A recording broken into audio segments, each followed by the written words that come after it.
Yo les gars, il y a un truc qu'on doit arrêter en Côte d'Ivoire, franchement.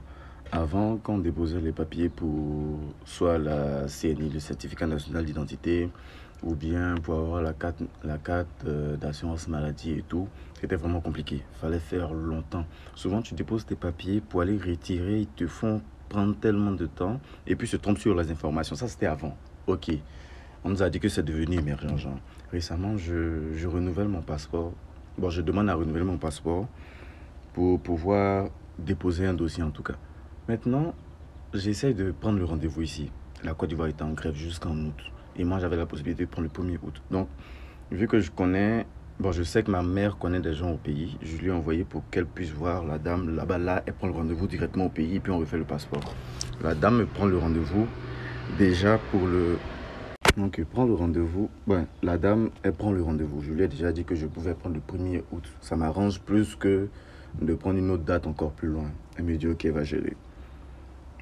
Elle renvoie le papier qu'elle a pris le rendez-vous. Elle a tout fini, elle a finalisé tout. C'est-à-dire qu'elle n'a pas envoyé un pour qu'on vérifie que les informations sont exactes. Moi, j'ai envoyé toutes mes infos, toutes les photos avec tous les trucs. Elle doit juste copier, coller. Copier, coller. Moi, je m'appelle Emmanuel Tanon Yapo. La dame est allée mettre Yapo Tianon Emmanuela, une adresse qui n'existe même pas, que moi-même personnellement, je ne connais pas. Je ne sais même pas où l'adresse là est. Tu vois, je demande à ce qu'on se renseigne pour lui dire que yo, vous êtes énormément trompé sur mes informations. Elle me dit non, non, non. Quand il va arriver là-bas, qu'il signale que non, toutes les informations sont exactes, que c'est juste sur le papier, on doit juste changer. Mais ce que vous oubliez, c'est que nous, ça nous pénalise dans nos trucs qu'on fait. Donc, regarde ce genre de bail là.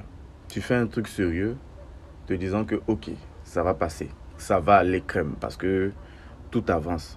Mais rien, rien, les gars, c'est comment? Parce que franchement, moi, quand je pars quelque part, qu'on me demande, je dis, ah, la Côte d'Ivoire, si, la Côte d'Ivoire, ça, mais arrivé un moment là, j'ai l'impression que même pour les Ivoiriens, la Côte d'Ivoire, c'est un peu... C'est même pas même, parce que je l'avais remarqué depuis que j'étais là-bas. Du coup, je faisais peut-être la tête, je me disais que peut-être, ouais, bon, peut-être je faisais le sou d'oreille. Sinon, en Côte d'Ivoire, pour vrai, il faut avoir l'argent pour bien vivre. Parce que je me dis, si j'étais, par exemple, affilié à une personne, parce que j'ai regardé une fois la vidéo d'Ange Freddy où il a eu un problème, mais c'est parce qu'il avait eu un réseau plus important dans le gouvernement là-bas que ça s'est géré, tu vois.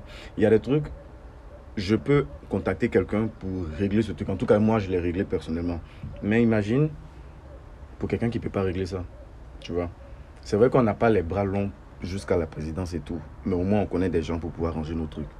Mais imagine, je connaissais personne pour pouvoir arranger ça. C'est-à-dire que j'étais obligé de repayer d'autres choses pour essayer de changer. Parce qu'elle ne m'a pas donné mes identifiants pour rentrer, pour modifier le rendez-vous. Il fallait que je contacte qui de droit pour contacter. C'est-à-dire que la Côte d'Ivoire, en fait, c'est un truc où chacun s'en va, Dieu le pousse. Franchement, franchement. Souvent, ça me fait penser parce que je comprends mieux pourquoi il y a des gens, quand tu leur demandes s'ils veulent garder la nationalité ou changer la nationalité, ils sont capables, ils te disent automatiquement qu'ils ne veulent plus. Parce qu'en fait, ça sert à rien. Tu as l'air d'être un étranger pendant que tu es dans ton pays. Tu fais tes trucs, on te met, on te balance là-bas. Depuis, je pense même avant 2017, mon père avait renouvelé sa carte nationale d'identité. Jusqu'à présent, il ne l'a pas reçue.